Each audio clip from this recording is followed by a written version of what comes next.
Kisah seorang ibu bersama dengan anak laki-lakinya yang diberi nama Dika. Dika ini sudah sekolah dasar dan bersama seorang putri bungsunya yang diberi nama Anita. Anita belum sekolah karena masih berumur 2 tahun. Suatu ketika, seorang ibu mendengar teriakan dari anaknya. "Ma, kakak ranking 1 nih. Mana janji mama? Katanya mama mau beliin es krim." Rengek Dika, putra sulungnya. Sejak pulang sekolah, ia selalu saja menagih janji dari ibunya. Mana ku tahu bila si sulung yang baru kelas 2 SD akan meraih ranking 1. Pikir ibunya. Si ibu pernah berjanji dan berpikir, paling dia hanya akan masuk 10 besar. Paling juga enggak mungkin nomor 1 karena sekolahnya biasa-biasa aja, pikirnya seorang ibu. Dan ibunya berkata, "Sabar ya nak, tunggu ibu gajian tanggal 1. Ibu tersebut berjanji dalam hati. Namun, ibunya tidak yakin. Si ibu bilang dan bergumam dalam hati, "Padahal aku pun tahu tanggal 1 nanti upah menjadi buruh cuci sepenuhnya akan habis untuk mencicil hutang yang aku pakai buat pengobatan suamiku. Ketika almarhum suamiku sempat sakit." Lalu Dika cemberut. Dan aku tahu, sebagai ibu, dia pasti kecewa. Sebenarnya, tak banyak pinta anak ini. Hanya sebuah es krim ketika dia ranking 1. Tapi, bagiku itu barang mahal. Seandainya saja Dika ranking 2 atau tak usahlah ranking sekalian. Ia pasti tak sekecewa ini. Aku jadi makin sedih. Keterpurukan hidupku bermulai ketika suamiku yang setiap hari bekerja sebagai buruh bangunan mengalami kecelakaan yang sangat tragis serta sampai lumpuh. Tiap minggu kami harus bolak-balik kontrol ke rumah sakit. Walaupun pakai BPJS, namun kerepotan ini tetap membutuhkan biaya hingga hutang pun menumpuk. Dan saya tidak mampu membayarnya dalam waktu singkat dan cepat. Ketika suamiku akhirnya pergi selamanya, hutang piutang pun berdatangan meminta haknya untuk dilunasi. Aku pasrah, memohon kepada si pemberi hutang agar memberi kelonggaran dengan cara mencicil. Bukan tak mau kerja, bukan. Bukan saya tidak mau bekerja lebih giat lagi. Namun, selain Dika, aku juga memiliki putri yang aku beri nama Anita. Dialah putri bungsuku yang masih berusia 2 tahun. Tak semua orang mau menerima pekerja sebagai IRT. Tak semua orang mau menerima pekerja rumah tangga yang membawa balita sepertiku. Padahal, aku mau kalau bekerja sebagai pembantu rumah tangga. Apapun pekerjaannya, yang penting halal dan bisa menghidupi anak-anakku. Dan jika ada lebihnya, akan aku pakai buat membayar cicilan hutang-hutangku. Sejak itu, aku melakukan kerja apapun, mulai dari buruh cuci hingga upahan, membuat kue. Alhamdulillah, kebetulan Kata orang-orang, bolu pisang buatanku itu sangat enak. Di suatu hari, tiba-tiba ada sebuah pesan masuk ke HP-ku. "Mbak, bisa buatin bolu pisang buat kami." Aku baca berulang-ulang itu pesan. Rasanya tak percaya. Tahu-tahu ada yang pesan bolu pisangku. Aku bahagia, aku bersorak, aku bersyukur kepada Allah. Alhamdulillah, tak sia-sia mengisi pulsa agar data dalam HP-ku bisa berfungsi. Beberapa hari yang lalu, WA-ku memang off. Dan baru mulai kuaktifkan kembali. Karena harapanku ke depan akan semakin banyak orang yang memesan bolu pisangku. Bergegas langsung aku jawab. "Oh, bisa Mbak. Mbak mau pesan berapa loyang?" Dan beliau merespon, "2 loyang saja. Ngambilnya habis zuhur bisa, Bun." Saya jawab dengan gercep, "Bisa Mbak, aku menyanggupinya."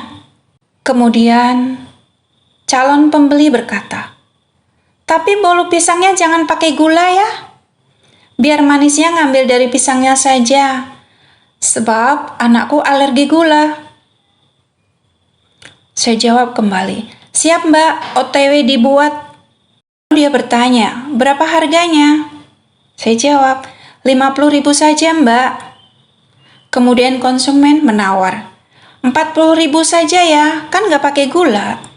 Lalu, tanpa terasa, aku menelan ludahku sendiri. Ya Tuhan, padahal dalam tiap loyangnya, aku hanya mengambil untung 20.000. Kemudian saya jawab, "Ya sudah, karena Mbak ngambil 2, aku kasih deh." Si calon pembeli berkata, "Oke, tapi aku nggak bisa ngambil ke rumah ya. Aku mau pergi liburan, Mbak. Jadi jam 1 aku tunggu di depan SMP yang ada di simpang itu ya." Saya jawab, "Oke, siap." Tak lama kemudian, aku segera gerak cepat menyiapkan semua bahan dan mulai bekerja. Baru jam 9, berarti masih banyak waktu luang. Kebetulan ada pisang Ambon yang belum terpakai, jadi nggak perlu pergi ke pasar. Alhamdulillah, aku bisa mendapat untung 20.000 dari penjualan 2 loyang bolu pisang. 10.000-nya bisa buat beli es krim harga 5.000-an untuk si sulung dan putri bungsuku. Dan sisanya untuk tambahan belanja besok pagi. Setelah sholat zuhur, jam 12.30, aku segera berangkat menuju tempat yang dijanjikan. Si sulung mengekor langkahku dengan riang karena terbayang es krim yang bakal dia dapat. Si bungsu sedang tidur siang, jadi kugendong saja. Tempat janjian kami cukup jauh, sekitar setengah kilometer dari rumahku. Walau tengah hari dan terik matahari yang garang menyerang, panas sekali. Aku tetap semangat demi uang 20.000 yang akan aku dapatkan sebagai keuntungan hari ini. Jam 1 kurang 5 menit kami telah tiba di tempat janjian. Pikirku, mungkin sebentar lagi yang memesan akan datang. 10 menit, 20 menit, hingga 30 menit berlalu. Setengah jam. Namun tak kunjung ada tanda-tanda bila si pemesan akan datang menemuiku.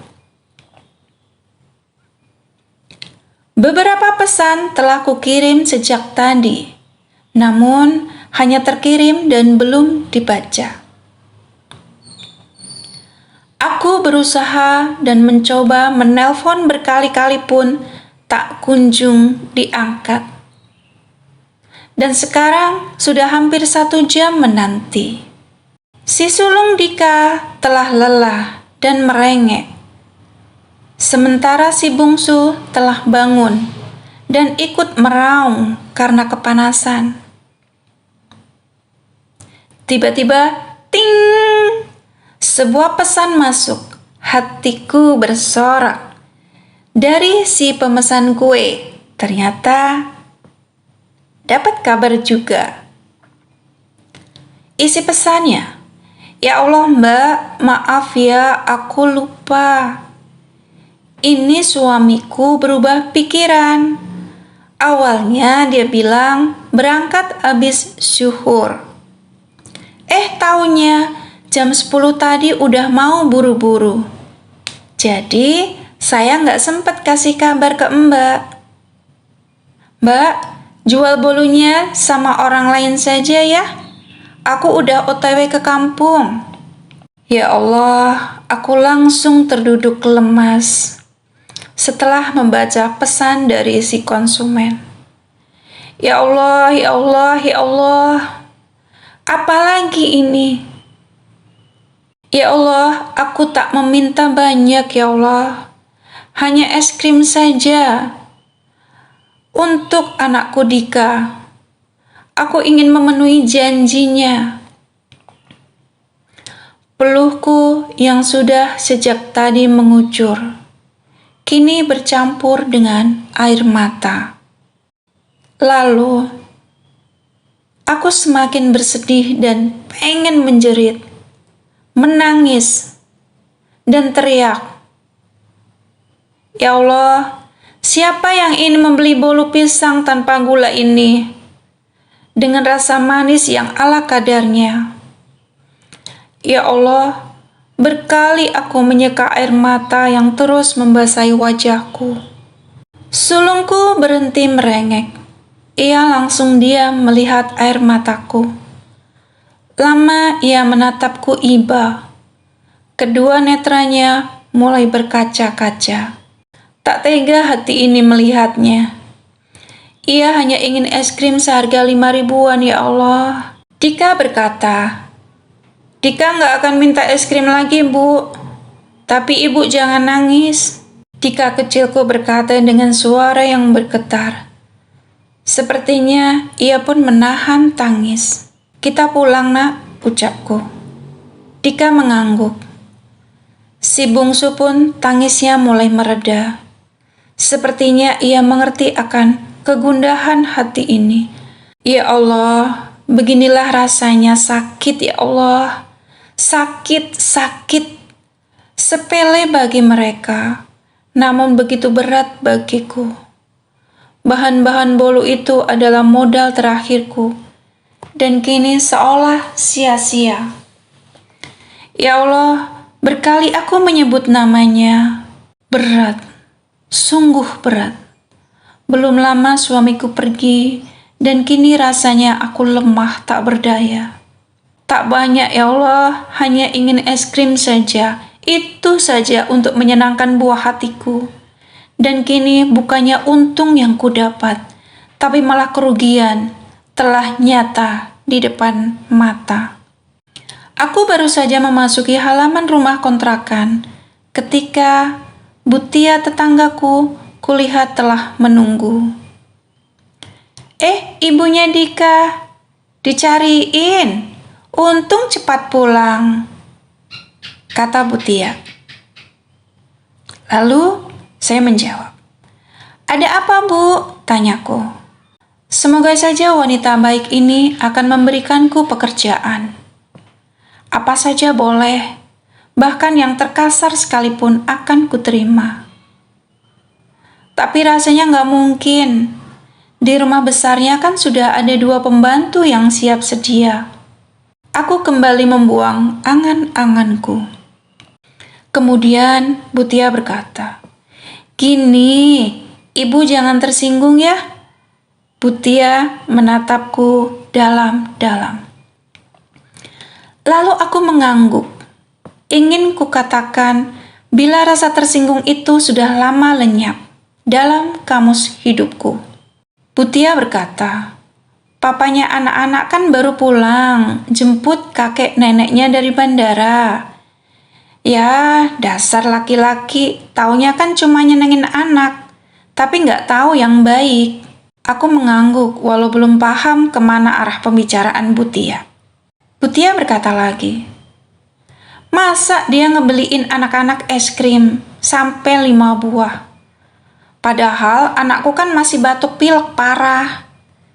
Jadi, daripada buat rusuh, mau ya Bu nerima es krim ini untuk Dika dan adiknya. Butia menyerahkan plastik putih berisi es krim kepadaku. Aku terdiam, tak sanggup berkata-kata. Tiba-tiba, hore, asik! Dika bersorak. Aku masih bergeming. Loh, yang ibu bawa itu apa? Tanya Butia, melirik kantong hitam yang berisi 2 kotak bolu pisangku. Saya jawab, bolu pisang Bu, tapi nggak manis. Kebetulan yang memesan batal. Butia, wah kebetulan neneknya di rumah itu diabetes, jadi nggak bisa makan manis. Saya beli ya untuk cemilan. Benar Bu, aku bertanya tak percaya. Iya, berapa harganya? Saya berkata, berapa saja Bu, terserah, asal jadi uang. Iya sudah, Butia menyerahkan 2 lembar uang merah ke dalam genggamanku. Ya Allah, Bu, ini kebanyakan, ucapku kepada Butia. Sudah nggak apa-apa, ambil saja. Kalau mesan yang kayak gini emang mahal kok Bu. Butia langsung mengambil kantong berisi bolu pisang dan bergegas beli.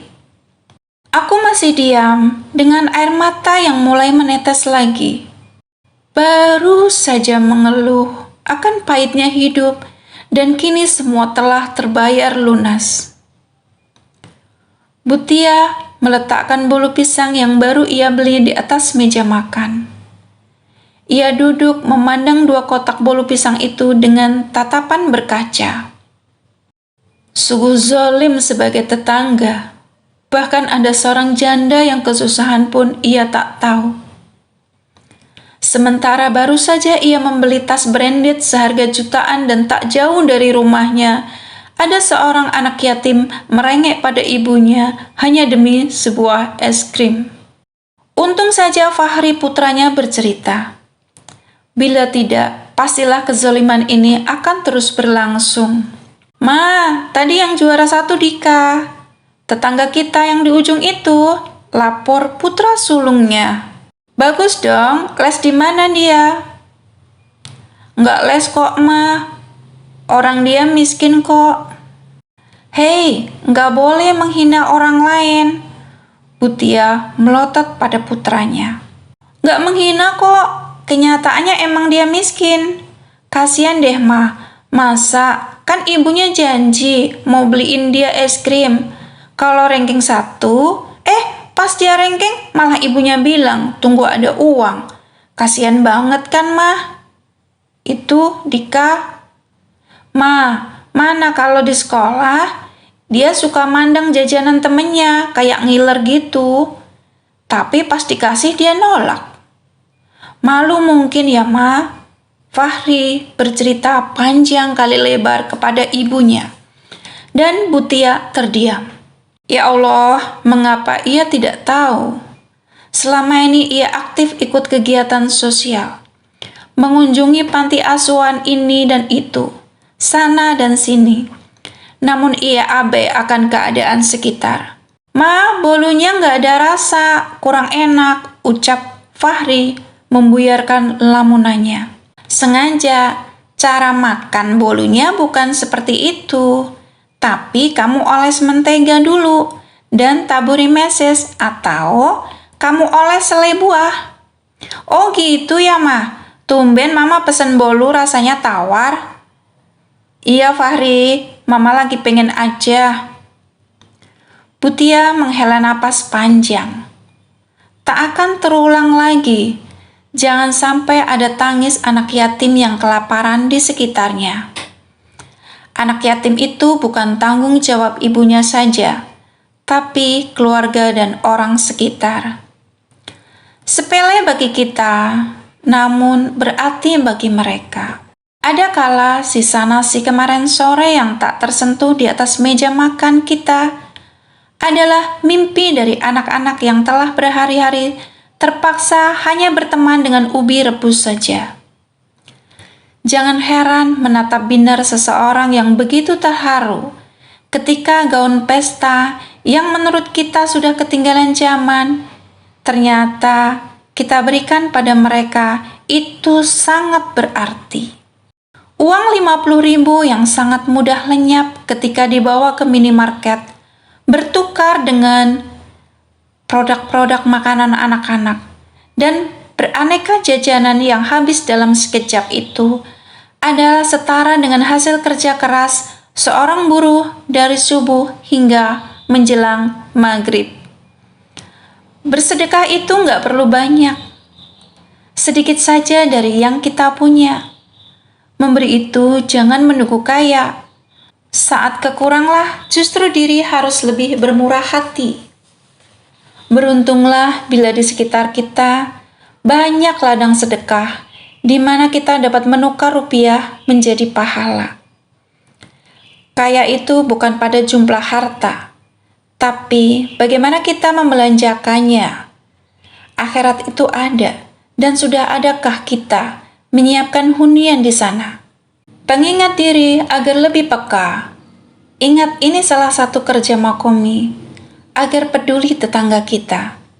Pesan moralnya adalah, siapapun yang membaca, mendengar, dan pandai mengambil hikmahnya, saya doakan semoga kalian semua Allah mampukan untuk memiliki tas-tas yang cantik, suami yang soleh, rumah tangga yang harmonis, keluarga yang samawa, anak-anaknya yang soleh-soleha.